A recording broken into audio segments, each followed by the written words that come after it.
आता मला पाहिजे तेव्हा धोका दिला ना. मग तू कशाला गेला लग्नाला? मग घ्यायचं नाही ना. मग तू म्हणायचं ना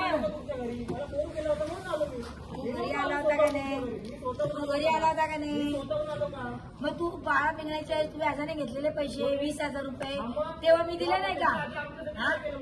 आमच्याकडे काय तुमची काय घरं भरायची काय तुमच्या घरी भांडी घासू का? मी काय तुमच्या घरी भांडे घासू का संडास घासू?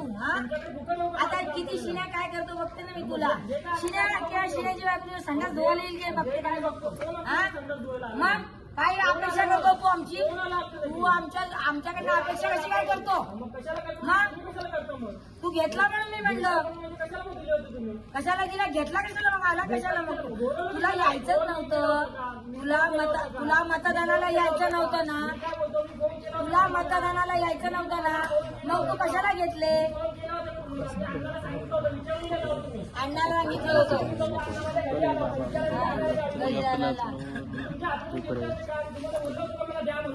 काय द्या म्हणून काय तू म्हणायचं वहिनी मी मतदानाला नाहीये असं नसतं ना. अण्णा कधी बोलला नाही म्हणून अण्णांना हे दिवस आले. समजलं का? आम्ही कधी बोललो नाही म्हणून आम्हाला हे दिवस आले. समजलं का? बोलणारच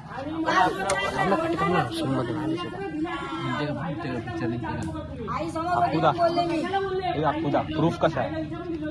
मला काय म्हणायचं नाही. तुझी आई नाही का ती? कर्तव्य नाही का? कर्तव्य नाही का? हे बघा तुम्हाला पोरांना आम्ही भरपूर सांभाळलेलं आहे. समजलं का? गप्प बसून आम्ही एवढं काम केलेलं आहे. आता तुम्ही आम्हाला दिवस दाखवले ते. समजलं का? काय मार आम्ही काय तुम्हाला असं बोललो नाही की तुम्ही असं करा. मग तुम्हाला कशाला आता बोलून दाखवता तुम्ही कशाला बोलून दाखवताय? द्यायचे म्हणजे द्यायचे मला. देणार नाही. गावा देणार नाही. हा बघते मग मी. काय करायचं ते करा. बघते ना मी पण. हो करा. हा बघते ना मग. गावा देत नाही. तू कसा देत नाही बघते ना मी. देतो ना पैसे तुम्हाला. तुम्ही माझ्या ज्या 4 चौघांमध्ये तुम्ही माझ्या आईला बोलले नाही त्याच्यावरून तुम्ही माझ्या आईची माफी मागा. तुम्हाला लगेच पैसे देतो. कशाला माफी मागू? मी पण देत नाही पैसे. कशाला माफी मागू? देत नाही पैसे. माझ्या आईने घेतलेले का तू तुमच्या? घेतलेला तू घेतलेला. तुम्ही मला फोन करायला पाहिजे होता. तुम्ही मला बोलायला पाहिजे होतं घरी ये माझे पैसे देऊन जा. मी इतके दिवस गप्प बसले. पण तुम्ही गप्प बसायलाच नव्हतं पाहिजे. काही आवाज वाढवा लागला का रे? मग तुम्ही कशाला बोलताय?